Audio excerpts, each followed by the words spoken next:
믿음으로 모세는 나이가 들었을 때에 파라오의 딸의 아들이라 불리는 것을 거절하고 잠시 죄의 쾌락들을 즐기는 것보다 오히려 하나님의 백성과 함께 고난받는 것을 택하였으며 또 그리스도의 치욕을 이집트의 보화보다 더 큰 재물로 여겼으니 이는 그가 주께서 보상으로 보답해 주시는 일에 관심을 두었기 때문이니라. 26절까지 말씀을 읽었습니다. 기도드리겠습니다.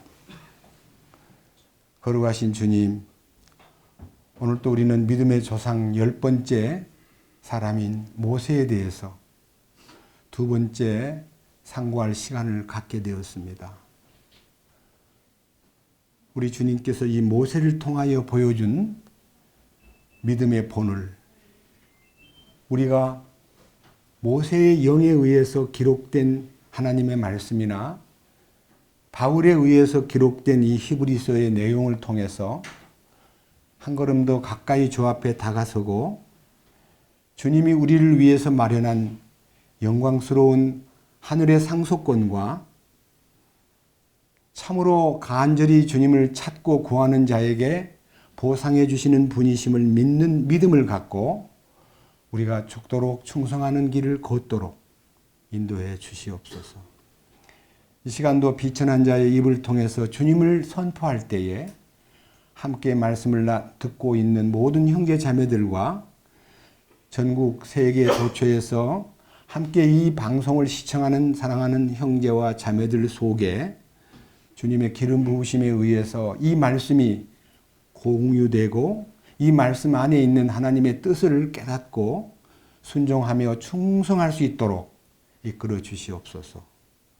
우리 주 예수 그리스도의 이름으로 기도드렸습니다. 아멘. 제가 지난 주일에는 이 모세가 파라오의 강경 정책에 의해서 아들을 낳으면은 강에 던지고 딸을 낳으면 살려두라는 이렇게 무서운 살인 정책을 이게 선포될 때 모세가 태어나 가지고 이 부모가 그가 하나님 보시기에 아름다운 아이임을 보고 석 달 동안 몰래 키웠다가 더 이상 키울 수가 없기 때문에 하나님께 맡기는 마음으로 갈대 상자에다가 이제 소위 말하는 방수 시설을 해가지고 아이를 그 상자에 태워서 갈대밭에다가 두었는데 그게 이제 떠내려가는 중에 파라오의 왕의 딸이 그 강가에서 수영하다가 그 모세를 건져가지고 이 모세를 건졌다는, 물에서 건졌다는 뜻이 모세라는 이름입니다.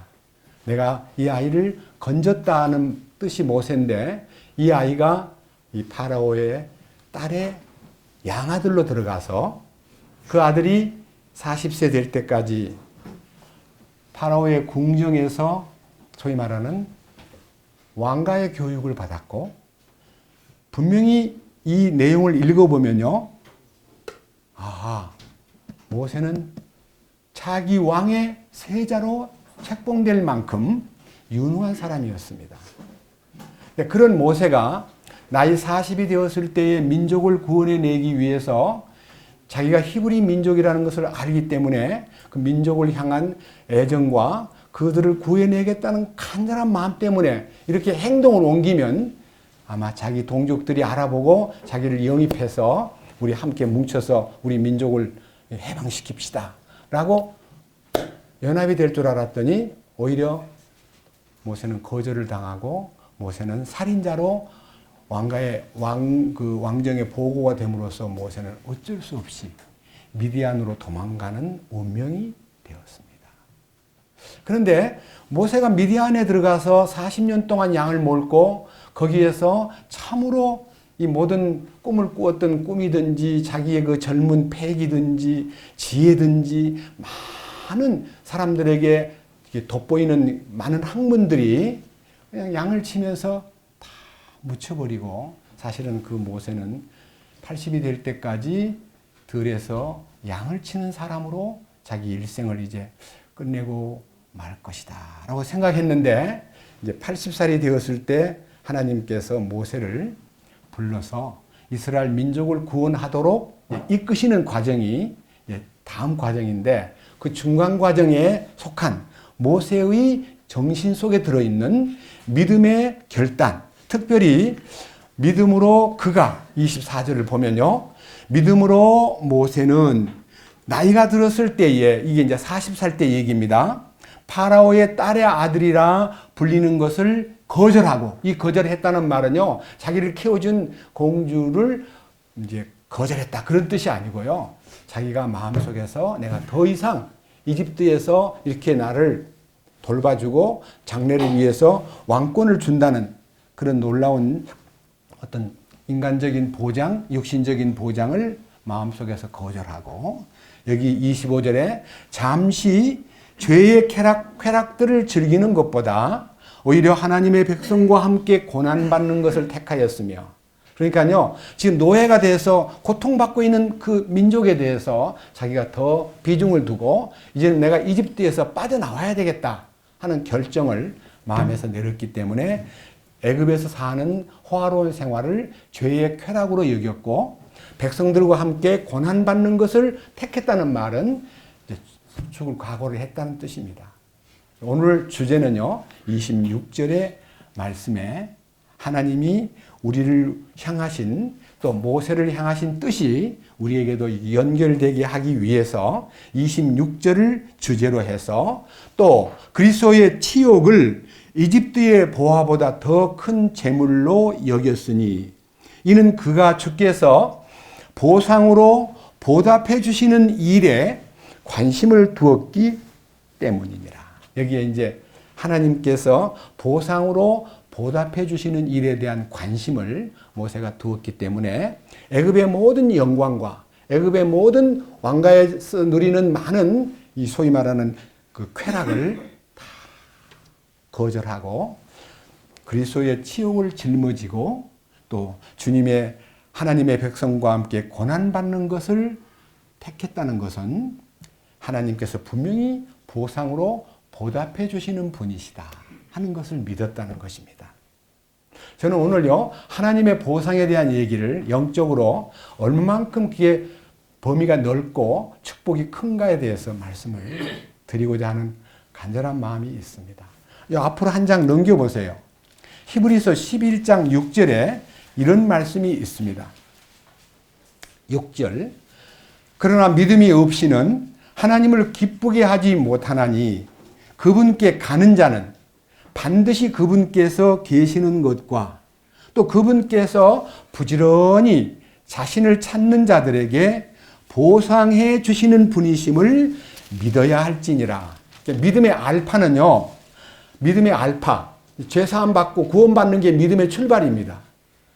죄사함 받고 믿음으로 주님 뜻을 따르는 것이 너무 큰 축복이고 그것이 하나님을 기쁘게 하는 출발입니다. 그러나 하나님을 더욱 기쁘게 하는 방법은요, 변화를 받아서 하나님 그분을 나타내기 위해서 존재하는 인생에 대해서, 그러니까 자기를 나타내고 자기가 어떠한 사람인가를 남들에게 보여주려고 그러고 자기가 뭔가를 목표를 세워놓고 성취감을 얻으려고 노력하는 그런 인생의 틈바구니에서 그리스도를 나타내기 위해서 그를 간절히 그리고 부지런히 찾는 자들에게 보상해 주시는 분이심을 믿어야 한다. 그래서 이제 보상이라는 것은요, 상급인데 우리는요, 신앙생활에서 상을 받기 위해서 노력하라는 말씀이 많이 있습니다. 그런 의미에서 오늘 우리는요, 신앙생활의 첫 번째 그 코스는 믿음으로 구원받는 것이기 때문에 하나님이 이 땅에 예수 그리스도를 보내신 목적이 잃어버린 자를 찾아 구원케 하려고 하셨기 때문에 하나님의 목적에 합당한 구원을 받는 것이 첫 번째 너무너무 귀한 기적적 사건이지만요, 하나님을 참으로 만족시키는 삶은 구원받은 사람이 변화가 돼서 하나님께서 기뻐하는 어떤 영역, 위치까지 가야 되는데 그 위치가 자기를 부지런히 찾는 자들에게 보상해 주시는 분이시다 하는 것입니다. 그래서 오늘 저는요, 성경에서 몇 케이스를 이 보상의 하나님과 관계된 삶에 대해서 말씀을 드리고, 보상의 개념은 죽은 다음에 천국 보내준다, 그런 것이 보상이 아닙니다. 살았을 때 벌써 하나님의 보상이 연결되는 사람이 되어야 된다는 것입니다. 혹시 여러분들은 창세기 14장에 아브라함이 이제 물론 가족이 출발했잖아요. 갈대아 우르에서 나와가지고 아브라함의 가족, 그다음에 롯의 가족, 이 두 가족이 이제 같이 지내는 동안에 가정의 삶의 그 경쟁 때문에 문제가 생기기 마련입니다. 하나님을 향한 아브라함의 마음은 계시가 있기 때문에 항상 자기를 부인하고 자기 자신을 내려놓는 일에 능했지만요, 변화를 받지 않은 롯은 항상 아브라함 가정의 근심덩어리가 되었습니다. 그럼에도 불구하고 아브라함은 다툰다든지 문제를 삼지 않고 늘 지켜보고 있는데, 이제 들판에서 목자들끼리 싸움이 벌어졌습니다. 근데 그 목자의 싸움이 이제 주인의 싸움으로 번졌는데, 아브라함은 싸움을 하지 않고, 롯아, 너하고 나하고 다투어서 되겠느냐? 너는 네가 만약 동쪽으로 네가 이주를 가면 나는 서쪽으로 가겠고, 네가 서쪽을 선택하면 나는 동쪽으로 가마. 자, 풀밭이 좁기 때문에 목자들이 싸우는 거니까 갈라서자 하고 제안했을 때에 롯이 동쪽을 보니까 너무 아름다워서 에덴 동산 같이 보이기도 하고, 너무 물이 많이 흐르고 있기 때문에 에집트 땅과 같이 보였더라. 그래서 이제 동쪽을 향해서 갔는데, 동쪽의 끝지역이 소돔 고모라가 있는 곳입니다. 결국은 이 롯은 물질을 따라 움직이고 육신을 따라 움직였기 때문에 돈은 많이 벌었고, 또 소돔 고모라의 그 아주 번창하고 아주 화려한 도시로 이주해 갔기는 했지만요, 아브라함은 조금도 그 롯에 대해서 불평하거나 못된 놈이 지가 어떻게 우선권을 선택해서 좋은 데로 갈 수가 있어.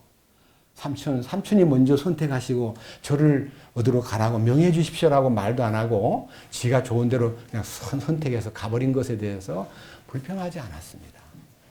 그런데요, 세월이 흘렀을 때에 하나님과의 관계가 바로 서 있는 아브라함은 하나님의 명령에 따라 움직이고, 하나님의 명령에 따라서 이주하고, 하나님의 명령에 따라서 자식을 얻고, 하나님의 명령에 따라서 자식을 주께 드리는 말씀에 의존하는 생활을 했지만, 하나님의 말씀이 임하는 아브라함 곁에 머물러야 될 롯은 욕심 때문에 아브라함을 떠남으로써 하나님의 계시가 공급이 끊어졌기 때문에 그는 육체에 몰두하고 이렇게 말합니다.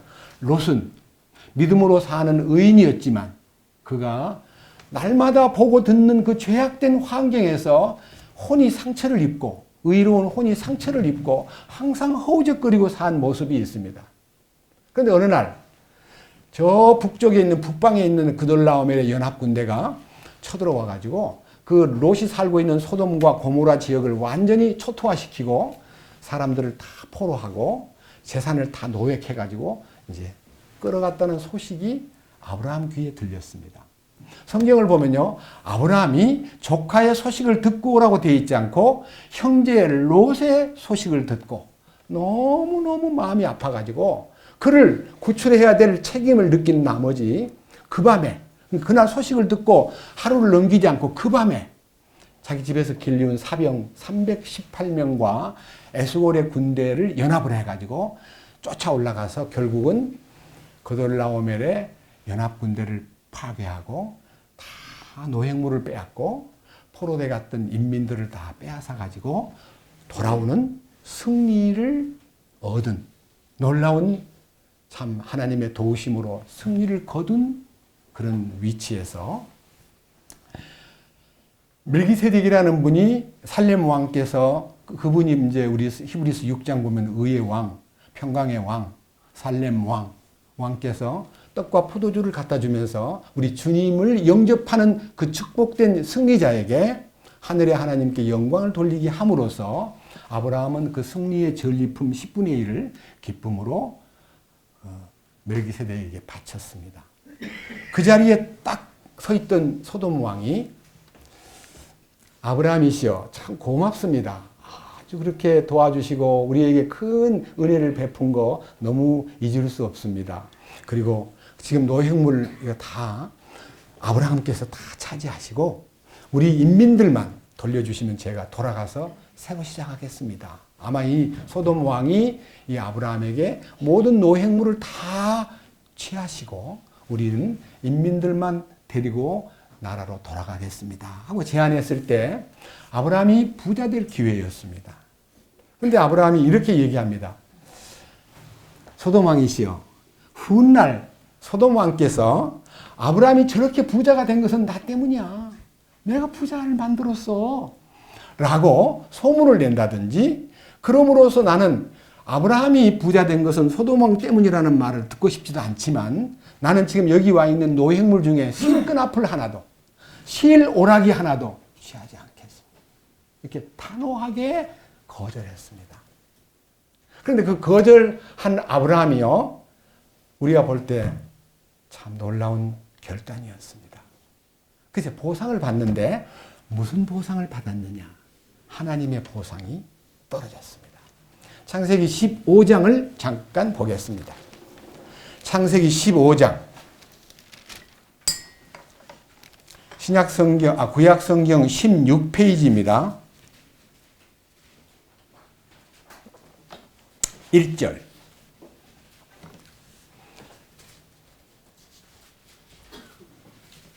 창세기 15장 1절. 이 일들 뒤에 주의 말씀이 환상 속에서 아브라함에게 임하여 이르시되 아브라함아 두려워하지 말라. 나는 네 방패요 네가 받을 지극히 큰 보상이니라. 그러니까요, 죽은 다음에 보상을 받은 게 아니라 소돔 고모라의 세상왕, 다시 말하면 죄악된 상징의 왕이 주는 어떤 북이라도 영화라도 다 거절함으로써 하나님이 아브라함에게 직접 나타나셔가지고 나는 너의 방패가 되어주고 너의 보상이 되어주마. 내가 너의 지극히 큰 보상이니라. 이 보상을 하나님이 보상이 된 거예요. 그러니까 이 아브라함은 하나님이 자기의 배경이 되고 보상이 되고 모든 책임을 져주니까 아브라함은요, 어떤 환경에서도 절망하거나 마음속에서 어둠이 찾아오거나 힘들게 살질 않고 하나님의 보상을 가슴에 지니고 사니까요, 그 보상이 하나님이 나의 보상인데 뭐가 부족하겠어요. 그래서 아브라함의 일생이 하나님이 자기의 보상이 되어준 거기에다가 근거를 두고 살았기 때문에 아브라함은 드디어 믿음의 조상이 된 것입니다. 아브라함은 히브리인들에게만 조상이 아니라 모든 민족들의 영적 아버지, 믿음의 조상이 되었고, 심지어는요, 누가복음 16장에 보면 부자가 죽고 지옥에 떨어지고, 그 다음에 거지 나사로가 어디가 있다 그럽니까? 아브라함 품에. 주님 품에라고 안 돼 있고 아브라함 품에. 그렇습니다. 믿음으로 살던 모든 사람들은 아브라함 품으로 일단 갔다가요, 주님의 품으로 옮겨집니다. 그게 이제 음부의 광경, 다시 말하면 지옥은 불구덩이에 들어가는 거고, 우리 믿는 분들은, 구약의 성도들은 아브라함 품으로 갔다가 이제 신약 성경에는 주님 품으로 이제 들어가는 거예요. 그래서 이 아브라함에게 나타난 하나님의 보상에 대한 것은 현재적인 것입니다. 현재. 다시 말하면 죽은 후에 받을 천국 간다 그런 보상이 아니고 살았을 때 벌써 보상이 오는 것입니다. 모세가 에집트의 영화와 모든 그 왕권을 포기한 것으로 인해서 죽은 후에 천국 갔다는 기록이 아니고 80살의 부름을 받아가지고 120살 될 때까지 하나님의 그 영광스러운 위임 직분, 민족을 이끌어서 불기둥과 구름기둥이 나타나고, 그 다음에 유월절 행사를 통해서 예수 그리스도의 십자가를 증거하고 홍해를 통과함으로써 주님과 함께 죽는 침례의 상징과 주님의 그 부활의 능력을 나타내는 그런 위임받은 수행, 그의 이 역정을 통해서 예수 그리스도의 죽으심과 부활하심과 그 다음에 하늘의 만나를 통해서 말씀의 공급하심과 그 다음에 불기둥과 구름기둥으로서 성령의 인도하심과 이런 것들을요, 이 모세를 통해서 다 드러냄으로써 모세는 영광스러운 주님이 요한복음 1장에서 율법은 모세로 말미암아 주어진 것이요 은혜와 진리는 예수 그리스도로 말미암아 온 것이라 그랬는데, 이 율법이라는 것은 무용한 어떤 법칙이 아니고요, 모든 사람을 그리스도께로 인도하는 몽학 선생으로서 모세는 예수님께로 모든 사람을 끌어서 보라 세상 죄를 지고 가는 하나님의 어린 양이로다라고 하는 우리의 유월절 양이신 예수 그리스도를 증거하기 위해서 모세를 통해서 많은 명절을 레위기 23장에서도 말씀하셨을 때 유월절은 우리 이스라엘 민족의 해방된 절기입니다. 근데 그들은 지금까지 유월절을 지키고 있습니다. 그러나 고린도전서 5장에 보면 우리의 유월절 양 곧 그리스도께서 우리를 위해서 모든 것을 이루신 분이라는 것을 알게 됩니다.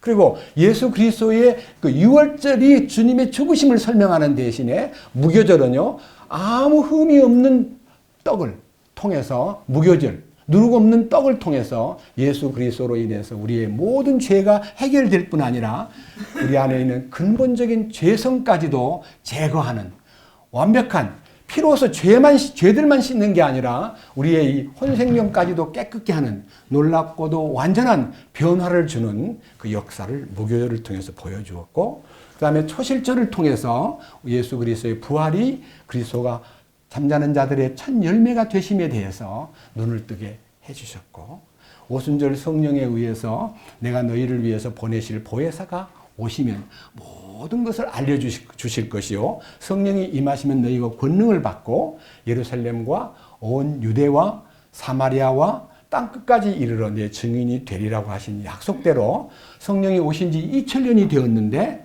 오늘날까지 2000년 동안 성령께서 여전히 주님의 죽으심의 가치, 주님의 무덤의 가치, 주님 사흘 만에 부활하신 놀라운 효험, 그 다음에 그 놀라우신 성령이 임하셔가지고 우리를 변화시키고 감동시키고 우리를 놀랍게 성령으로 충만케 하시는 역사에 대해서 모세가 발표한 레위기 23장에 있는 명절이 보여주는 그리스도를 증거하는 명절이었다. 이 봄의 명절이 아까 말한 대로 유월절, 무교절, 초실절, 그 다음에 오순절까지는 이제 지나갔고, 그것은 유효하게 지금도 현재형입니다. 죽어서 끝나버린 게 아니라 그 죽음의 효용 가치가 우리를 변화시킵니다. 그리고 이제 남아있는 가을절기가 나팔절, 그 다음에 속죄절, 그 다음에 마지막 초막절, 이 세 개는요, 주님이 다시 오셔서 7년 동안 혼인잔치를 하는 거하고 7년 동안 지상에는 환란이 있는 거하고 그 다음에 지상재림을 통해서 이스라엘 민족이 민족적으로 구원받는 거하고 그 이후에 세계 모든 나라가 주님의 왕국이 되어서 통치하실 천년 왕국에 대한 지상 천년 왕국에 대한 얘기가 초막절의 비밀입니다. 다가올 가을 절기의 모세를 통한 예언이 우리에게 지금도 유효하다는 것입니다. 저는요, 이런 문제에 대해서 이 아브라함을 통해서 보여준 이 보상의 하나님에 대해서 감사드리고, 보상은 현실적이어야 된다. 죽은 다음에 보상받는 것을 바라보고 우리가 죽도록 충성합시다, 그러면 상을 받는답니다 하고 미래의 보상만 생각하는 게 아니라 현재적 아브라함과 같은 하나님이 보상이 되어주는 이 축복이 내 안에서 실제가 될 때 신앙생활이 참 구체적이 되고 신앙생활에 대한 뜨거움이 사라지지 않는 것입니다. 그 다음 한 가지 또 케이스 있습니다. 룻기 길기 때문에 제가 설명만 하겠습니다. 룻기. 이제 아브라함의 후손들은 주로 이 가나안 땅에 살아야 됩니다. 베들레헴 에브라 지역에 살고 있던 엘리멜렉가의 나옴이라는 사람이 아들 기련과 말련이 아주 잘 살고 있었는데 갑자기 베들레헴에 흉년이 들었습니다. 베들레헴이라는 말은 떡집이라는 뜻인데, 이 떡집이라는 말은 예수 그리스도가 우리의 생명의 떡이시고 예수님을 통해서 공급받는다는 뜻입니다. 근데 예수 믿다가 갑자기 가난을 느낍니다. 배고픔을 느낍니다.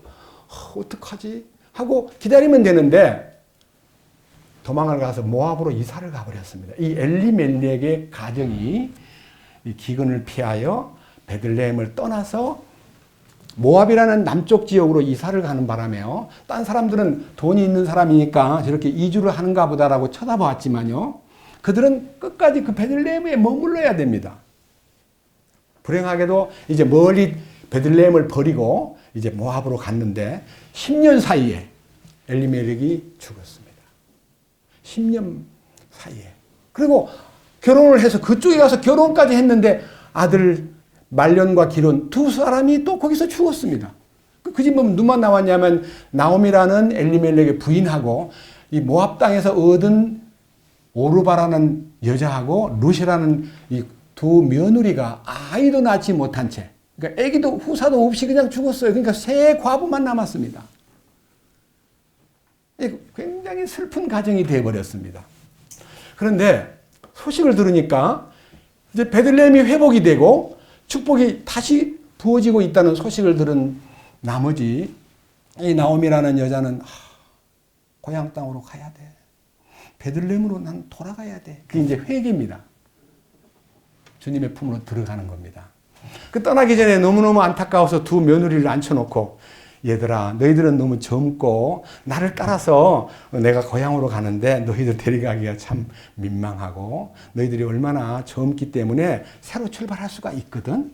그러니까 둘 다 네 친정으로 가가지고 다 네 길을 찾고 새로 결혼해가지고 잘 살아 가정을 이루고 알았지? 하고 막 설득을 하니까 처음에는 아니에요 따라갈 거예요 하는 사람 중에 이제 성경을 자세히 보면 이름이 먼저 나오니까 그 오르바가 맏며느리 같고 룻이 이제 둘째 며느리 같은데 실제 성경을 이렇게 뒤져보면요 룻이 맏며느리고요 둘째가 오르바라는 며느리입니다. 오르바가 어머니 감사합니다. 저는 돌아가겠습니다 하고 이제 돌아갔어요. 인사하고 돌아갔습니다. 그런데 이 어머니가 오르바가 돌아가는 모습을 보고 룻아 너 동서를 따라서 돌아가거라 하니까 어머니 돌아가라 그러지 마세요. 제 마음에는 어머니의 하나님이 제 하나님이 되었고 어머니 가시는 곳에 어디든지 갈 것이며 어머니 죽어 묻힌 곳에 나도 묻힐 것이며 나 어머니를 떠나라는 말 하면 안 됩니다. 나는 어머니와 함께 죽겠습니다. 어디든지 따라가겠습니다. 이 룻이라는 여자가요 이방 여자로서 신명기 23장에 보면요 모압과 암몬 족속은 롯의 후손, 롯의 두 딸로 말미암아 태어난 이 이방 족속과 똑같기 때문에 부정한 민족이라서 여호와의 총회에 영원히 들어올 수 없는 제외된 이방인입니다. 아주 부정한 이방인입니다. 근데 이 룻이라는 여자가 모압 여인으로서 아무리 베들레헴으로 따라간다고 해서 변화가 될 건 없습니다. 그런데 거기에서 이게 이제 우리에게 주는 신앙 고백인데 이 고백이 여러분들에게도 저에게도 해당되기 때문에 룻기 1장을 잠깐 보고 넘어가겠습니다. 룻기 1장은요 345페이지에 있습니다.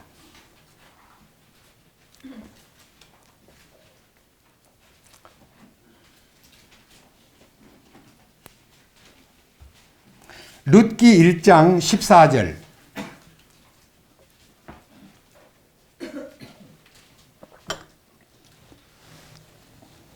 그들이 소리를 높여 다시 울더라. 오르바는 자기 시어머니에게 입을 맞추되 룻은 그녀에게 굳게 붙음으로 그녀가 또 이르되 보라 네 동서는 자기 백성과 자기 신들에게로 돌아갔나니 너도 내 동서를 따라 돌아가라 하매 룻이 이르되 나보고 어머니를 떠나며 어머니를 따르지 말고 돌아가라고 강권하지 마소서. 어머니께서 가시는 곳에 나도 가고 어머니께서 머무시는 곳에 나도 머물리이다. 어머니 백성이 나의 백성이 되고 어머니의 하나님이 내 하나님이 되시리니 어머니께서 죽는 곳에서 나도 죽어 거기 묻힐 것입니다.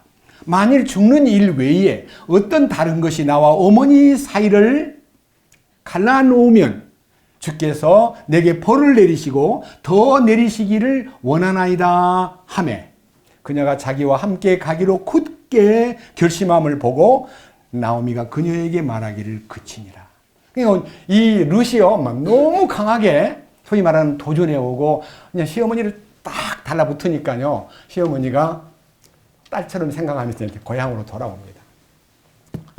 돌아왔는데 막 고향 땅에서 10년이 훨씬 넘기 전에 이주했다가 돌아오는 홀로 오는 그 나오미를 보고 동네 사람들이 너무 반가워가지고 와 나오미가 오시네 나오미가 오시네. 나오미 돌아왔다고 막 어쩔 줄 모르게 많이 기뻐하니까요. 나오미가 그 소리를 딱 듣고는 나오미라 나를 보고 나오미라 하지 마세요. 나는 나오미가 아닙니다. 나오미라는 말은요, 기쁨이란 뜻이에요. 나는 기쁜 여자가 아닙니다. 나는 하나님께 매를 맞아가지고 마라의 고통 속에 돌아왔으니 나를 나오미라 부르지 말고 마라라고 불러주세요. 마라는 고통스럽다는 뜻입니다. 자기는 지금 하나님 앞에 징계받아가지고 이 고통스럽게 돌아오고 있는데 이게 이제 회개하는 자의 낮은 자세입니다. 그때가 언제냐면 볼이 벨 때, 우리 같으면 5월달 하순쯤 되었을 때입니다. 자, 이제 먹을 것이 하나도 없잖아요. 그래서 이제 조그마한 방 하나를 우리 같으면 전세 내가지고 이제 방에 이제 딸하고 둘이서 있으면서 딸아, 바깥에 나가서 니도 가서 좀 이삭을 주우려무나. 이제 이삭을 줘야 먹고 사니까요. 보리 벨 때 이제 보리 이삭을 이제 보리를 갈아가지고 빵을 해 먹어야 되니까 이제 그때 이제 이 모압 여인 룻이 이제 바구니 하나를 들고 어떤 밭으로 갔는데 그 밭이 공교롭게도 유력한 보아스라는 사람, 이 보아스라는 사람에 대한 전기를요, 이제 구약에서도 좀 읽어보고 신약의 마태복음 1장 5절을 보면요. 살모는, 다 들어보세요. 살모는 라합에게서 보아스를 낳고 보아스는 룻에게서 오벳을 낳고 오벳은 이새를 낳고 이새는 다윗왕을 낳으니라 이렇게 되어 있어요. 그리고 그 가정이 뭔 가정이냐면요. 여리고에 살던 기생 라합이 살몬하고 결혼해가지고 보아스를 낳은 거예요. 그 보아스가 이 룻하고 결혼해가지고 다윗의 할아버지 오벳을 낳았어요. 그 오벳은 다윗의 아버지 이새를 낳고 이새는 다윗 왕을 낳으니라. 그게 뭔 말일까요? 이야, 이 여자가요 왕가의 집안으로 들어간 거예요. 왕가의 집안으로. 여러분과 제가요 이방인 룻과 똑같이 왕이신 주님의 가정 안으로 들어온 왕가의 상속자가 된 것이 똑같은 얘기입니다. 이거 한번 들어보세요. 이제 보아스의 얘기를 한번 빌려서요. 자, 룻기 2장 8절입니다. 그때 보아스가 룻에게 이르되 내 딸아 내가 듣지 아니하느냐 이삭을 주우러 다른 밭으로 가거나 여기를 떠나지 말며 여기에 내 소녀들 옆에서 가까이 있으라. 또 그들이 거두는 밭에 눈을 두고 그들을 따라가라. 내가 청년들에게 명하여 너를 건드리지 말라 하지 아니하였느냐. 목이 마르거든 그릇에 가서 청년들이 길어온 것을 마실지니라 하니 이에 그녀가 땅에 얼굴을 대고 엎드려 절하며 그에게 이르되 나는 타국인이었는데 어찌하여 당신의 눈에 은혜를 입게 하시며 나를 알아주시나이까 하며 보아스가 그녀에게 대답하여 이르되 네 남편이 죽은 뒤에 네가 네 시어머니에게 행한 모든 것과 또 네가 네 아버지와 어머니와 모국을 떠나서 지금까지 알지 못하던 백성에게로 온 일을 내가 분명히 보았느니라. 12절 아주 놀라운 얘기입니다. 주께서 네가 행한 일에 보답해 주시기를 원하며 주 이스라엘의 하나님께서 자신의 날개 아래로 의지하러 온 네게 충분히 뭐 해주시기를 원하노라? 이 보상이 뭡니까? 자기 조국을 버리고 오직 어머니만 따라서 이스라엘로 들어온 이 룻은 보아스의 입에서 하나님의 날개 밑으로 네가 의지하러 들어온 너를 하나님이 충분히 보상해 주실 줄 믿는다. 이렇게 말했는데요. 나중에 이 보아스가 룻을 보고 따라할 정도로요. 나이가 차이가 많은 사람이에요. 그리고 솔직히 말해서 룻은 처녀가 아니에요. 결혼에 실패한 여자예요. 남자를 잃어버린 과부예요. 근데 나중에 이 보아스가 룻을 아내로 맞이합니다. 놀라운 얘기입니다. 이 룻기를 읽어보면요. 정말 참 놀랍다 할 정도입니다. 그래서 이 보아스가 이제 룻을 취하여 아내를 삼고 이제 4장으로 갑니다. 4장 13절. 이에 보아스가 룻을 취하여 자기 아내로 삼고 그녀에게로 들어가니 주께서 그녀를 수태하게 하심으로 그녀가 아들을 낳음에 여인들이 나오미에게 이르되 주여 주를 찬송할지로다. 주께서 이날 너를 친족이 없게 내버려 두지 아니하셨도다. 그의 이름이 이스라엘에서 유명하게 되기를 원하노라. 그가 네게 생명의 회복자가 되고 내 노년에 봉양할 자가 되리니 너를 사랑하며 내게 7 아들들보다 더 나은 네 며느리가 그를 낳았도다 하니라. 나오미가 아기를 취하여 품에 품고 그의 보모가 되매 그녀의 이웃 사람들이 여인들이 그 아이에게 이름을 주며 이르되 나오미에게 아들이 태어났다 하여 그의 이름을 오벳이라 하였는데 그는 다윗의 아버지 이새의 아버지니라. 이새의 아버지라는 말은요, 다윗의 할아버지다 그 말입니다. 오벳은 밑에 보십시오. 이제 베레스의 세대는 이러하니라. 베레스는 헤스론을 낳고 헤스론은 람을 낳고 람은 암미나답을 낳고 암미나답은 나손을 낳았고 나손은 살몬을 낳았고 살몬은 보아스를 낳았고 보아스는 오벳을 낳았고 오벳은 이새를 낳았고 이새는 다윗을 낳았더라. 이 성경이요, 마태복음 1장에 그대로 다 나와요. 뭔 말입니까? 이방 여자인 이 룻이 어머니를 따라서 모든 것을 버리고 그의 날개 아래로 들어가는 순간 왕가의 며느리가 되는 거예요. 여러분, 우리는 왕가의 며느리들로 부름받은 신부 후보생들입니다. 우리 얘기와도 같습니다. 저는요, 이 보상이라는 것이 모세가 그냥 애굽을 버렸기 때문에 하나님이 복을 준다. 나중에 그 나중에 주는 복 아니에요. 현재 속에 주님이 모든 것을 보장하시는 거예요. 이런 내용을 생각할 때 우리들도요, 신앙생활을 할 때 그냥 적당히 할 수 없다는 것에 대한 새로운 동기부여를 우리에게 제공해 주는 사건입니다.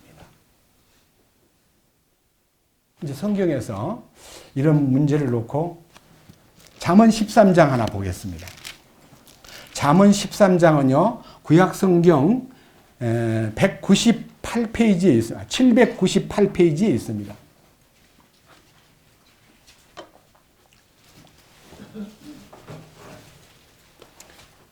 (798페이지) 잠언 13장 13절.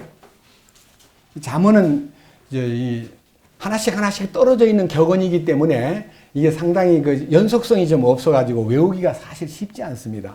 그런데 13장 13절을 보면 뭐라고 되어 있느냐? 누구든지 말씀을 멸시하는 자는 멸망하려니와, 말씀을 멸시하는 사람은 멸망하고, 명령을 두려워하는 자는, 명령을 두려워한다는 말은 말씀을 두려워하는 거예요. 하나님 말씀을 존중하는 거예요. 하나님 말씀을 우러러보는 거예요. 말씀을 두려워하는 자는 뭘 받아요?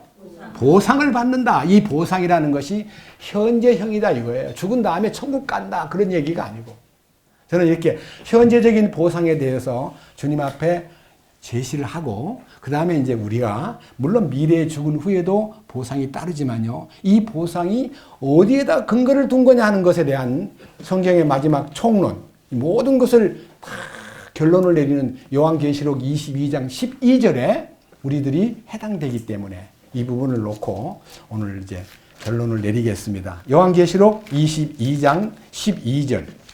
성경책 제일 뒤에 신약성경 393페이지.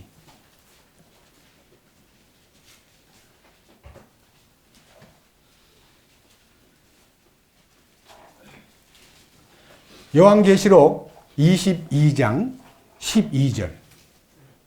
보라. 이 보라는 말은요, 굉장히 중요한 어떤 그 설명을 해주기 위해서요, 주의 집중을 요구하는 성경이에요. 보라 하는 말은 그냥 보라가 아니에요. 우리를 완전히 집중시키도록 보라. 이 말은요, 주님의 명령입니다. 무슨 명령이냐? 내가 속히 오리니, 이제 주님 오실 때가 너무 임박했다는 것을 말씀을 하시면서, 내가 줄 보상이 내게 있는데 그 보상은 각 사람에게 그의 뭐를 따라 주리라? 행위에 따라 주리라. 행위. 이 행위가 무엇을 의미하느냐? 행이 없는 믿음이 있노라 하고 행함이 없으면 죽은 믿음이다. 행함이 있어야 된다 그러는데 행함은 주일날 교회 나오는 거 이걸 보고 행함이라 안 그럽니다. 우리의 일상생활에서 주님이 내 안에서 역사하시는 행함을 얘기합니다. 나 혼자 아무리 잘해도 그건 행함이 아닙니다. 그건 불법입니다. 주님이 내 안에 오셔가지고 자기 일을 하시는 거예요. 그것이 어떤 거냐 보세요. 13절 설명이 나옵니다. 자, 주님은 알파와 오메가이십니다. 시작과 끝이십니다. 처음과 마지막이십니다. 우리의 신앙생활은 믿음의 창시자요 완성자이신 예수님을 바라보자라고 하신 말씀대로요. 우리는 우리의 믿음이 믿음 안에 들어가는 순간부터 주님이 그다음 우리를 주장하시고 우리를 통치하시는 이 영광스러운 마감, 시작과 끝이요 주님 안에서, 처음과 나중이 주님 안에서, 알파와 오메가가 주님 안에서 이루어지는 것을 주님이 기뻐한다는 것입니다. 그러니까 신앙생활이 뭘까요? 나는 죽고 주가 왕 되는 거예요. 나는 끝나고 주님이 시작하는 거예요. 나는 처리해버리고 주님이 자기를 나타내는 것이 참된 신앙생활이에요. 그것도 한번 보십시오. 자, 14절 그분의 명령들을 행하는 자들은 복이 있나니. 그분의 명령이 뭡니까? 너는 죽었다. 너는 가만히 있어라. 내가 다 알아서 할게. 너는 이제 더 이상 나서지 마. 너는 쉬어. 내가 다 알 테니까. 이게요. 신앙생활의 참 의미는요. 주님이 믿음의 주인으로서 내 안에 오셔가지고 나를 움직이고 지배하고 통치하는 것이 주님의 행하심이에요. 그 사람에게 약속이 생명나무에 이르는 권리를 소유한다. 아담이 잃어버린 생명나무를요. 죽은 다음에 준다는 게 아니고 살았을 때 생명나무가 뭐예요? 생명의 열매를 맺는 나무잖아요. 생명나무는 감나무는 뭘 맺혀요? 그 다음 배나무는? 사과나무는? 생명나무는? 생명. 뭔 생명이요? 부활생명. 주님의 부활생명. 생명나무에 나아가는 사람은 그 권리를 소유하자마자 그 나무에서 나오는 생명과를 먹고 살 수 있도록 이끄시는 것이 주님 약속이에요. 생명나무에 이르는 권세를 주고 소유권을 주고 그 문들을 지나 그 도시로 들어가게 하려 하면 그 도시가 뭐예요? 새 예루살렘이에요. 이 생명나무 과일을 이 땅에서 먹고 살던 사람이 생명의 역사가 있는 예루살렘, 새 예루살렘으로 들어갑니다. 그런데 그와 반대로요. 말씀을 순종하지 않고 말씀 안에 서 있지 않으면요. 15절. 개들과 여러분 개가 뭡니까? 성경에 보면 개들을 삼가라 그랬습니다. 이 땅에 보이는 개를 말하는 거 아닙니다. 개. 이사야서에도 보이고 여러 가지 성경을 정합해 보면 개를요. 하나님의 말씀을 따라서 순종하지 않고 개 짖는 소리처럼요. 엉뚱한 소리를 해대면서 신앙생활을 뒤집어 엎는 사람을 개라 그러고요. 개는요. 아주 부정한 짐승이에요. 개처럼 부정하게 살지 마라. 여기 보면 개들과 마법사들과 음행을 일삼는 자들과 살인자들과 우상 숭배하는 자들과 거짓말을 좋아하는 자와 지어내는 자는 거짓말을 지어내는 사람이 많아요. 예수 믿는다고 하면서 거짓말을 지어내. 이게 정말 통탄할 일이에요. 왜? 거짓의 아비가 마귀인데 거짓말을 어떻게 지어냅니까? 거짓말하는 자와 거짓말을 좋아하는 자와 거짓말을 지어내는 자는 누구든지 어디로 간다고요? 어디로 간다 그랬어요? 바퀴 어디예요? 여러 마태복음 13장에도 있고 마태복음 24장에도 있고 마태복음 25장에도 있고 저를 바깥 어둠으로 내 던져라. 거기서 슬피 울며 이를 갈미 있으리라. 구원 안 받은 사람을 보내는 곳은 지옥이고요. 구원 받았는데 이 거짓말을 지어내고 우상을 섬기고 자기 욕심대로 행하고 남을 무시해버리고 자기 이익만 취하고 이런 사람들은 전부 다 바깥으로 내보내버려요. 왕국 바깥으로 내보내는 거예요. 이게 보상이에요. 그래서 우리가요, 이 자기가 주님의 왕국에서 합당한 훈련을 받기 위해서 어떻게 살아야 되는가에 대한 내용을요, 이 성경에서 오늘 제시하고 이제 본론으로 들어가겠습니다. 고린도전서 9장으로 갑니다. 중요한 얘기입니다. 고린도전서 9장, 신약 성경 256페이지입니다. 고린도전서 9장 23절부터 27절까지 말씀을 먼저 봉독하겠습니다. 내가 복음을 위하여 이것을 행함은 너희와 함께 복음에 참여하는 자가 되고자 함이라. 이 말은요, 복음에 참여한다. 복음을 위하여 행동한다. 어떤 행동이냐? 복음을 위한 헌신과 복음을 위한 수고 중에는요, 이 24절부터 27절까지 내용이요, 참으로 복음에 참여하고 복음을 위해서 행할 덕목이 무엇이냐를 알려줍니다. 우리가 이제 복음을 알았습니다. 성령이 임했습니다. 권능을 받았습니다. 사마리아와 땅끝까지 이르러 증인이 되리라고 하는 약속대로 증인이 되었습니다. 여러분, 증인이란 말은 꼭 입으로만 증인하는 증거를 대는 거 아닙니다. 몸으로, 행함으로 증거를 대야 됩니다. 어디 가서 무엇을 하든지 행함 속에서 주님이 증거돼야 됩니다. 주님이 증거가 안 되면 그 사람은 잘못된 삶을 살고 있는 겁니다. 그래서 여기에서 이 행함이 보상의 큰 덕목이기 때문에 24절에 경주할 때에, 그래서 우리는요, 이 영적인 이 진전, 신앙생활의 복음 안에서의 참된 참여와 행함은 경기하는 것과 같다. 그런 뜻입니다.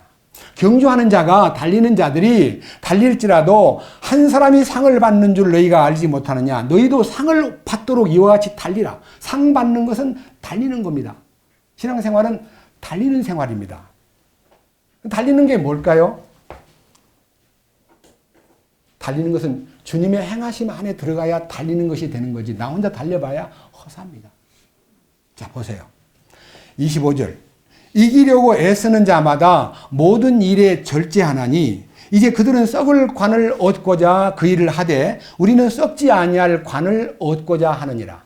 여러분 가운데는요, 이 세상의 챔피언이 되기 위해서, 뭐 세계 챔피언 아니면 뭐 올림픽 챔피언 되기 위해서 말로 다 못할 훈련을 합니다.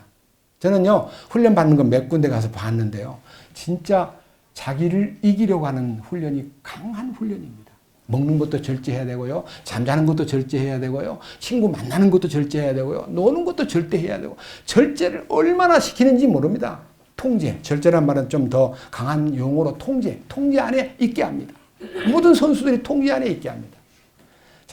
자, 26절. 그러므로 내가 이와 같이 달리되 정해진 것이 없는 것처럼 하지 아니하고, 정해진 것이란 말은요, 타겟, 목표물이 정해져야 된다. 그 목표물이 정해져야 되기 때문에 이와 같이 허공을 치는 싸움이 아니고, 분명히 정해진 것이 없는 것처럼 하지 아니하고, 또 이와 같이 싸우되 허공을 치는 자 같이 하지 아니하되. 여러분, 권투하는 사람이요, 권투를 할 때요, 상대방을 때려야 되는데, 그 때리는 것은 이 커다란 어떤 이 상대를요, 사람을 갖다 때릴 수는 없으니까 막 엄청나게 많은 스파링을 합니다. 그러고 나서 실제 실전을 경험해서 자기보다 센 사람하고 또 붙습니다. 많이 맞기도 하고요, 때로는 쓰러지기도 합니다. 그게 뭐냐? 마지막 얘기입니다. 27절. 오직 내가 내 몸을 억제하여 복종시킴은 내가 다른 사람들에게 복음을 선포한 뒤에 어떤 방법으로든 내 자신이 버림받은 자가 되지 않게 하려 함이라. 가장 중요한 것은 자기와의 싸움입니다. 많은 스파링도 필요하고 많은 훈련 또 훈련을 하지만요, 자기를 쳐서 복종시키는 훈련에서 마스터하지 못하면 버림을 받는다는 거죠. 자기를 치는 겁니다. 자, 여러분, 자기를 치는 항목이 여기 10장 1절부터요 12절까지 쫙 나옵니다. 한번 들어보십시오. 10장 1절. 또한 형제들아, 나는 이것을 너희가 모르기를 원치 아니하노니 곧 우리 조상들이 다 구름 아래 있고 다 바다를 지나가며 모두가 구름과 바다 속에서 모세에게로 침례를 받고, 그래서 우리는요, 첫 번째 코스가요, 침례를 통해서 자기를 버리는 겁니다. 여러분들도 침례를 다 받으신 분이 많고요, 혹시 안 받으신 분도 계시지만요, 침례를 받을 때 로마서 6장 3절이나 갈라디아서 2장 20절 말씀대로 나는 죽었다. 나는 그리스도와 함께 십자가에 못 박혔다. 나는 이제는 없다. 주님이 내 안에서 사신다. 나라는 왕은 죽고 주님이 내 안에 왕으로 오셨다는 것을 고백하는, 주님과 연합을 의미하는 침례를 통해서 먼저 고백이 시작돼야 훈련으로 들어간 거예요. 그게 바로 첫 번째 훈련입니다. 자기를 버릴 훈련.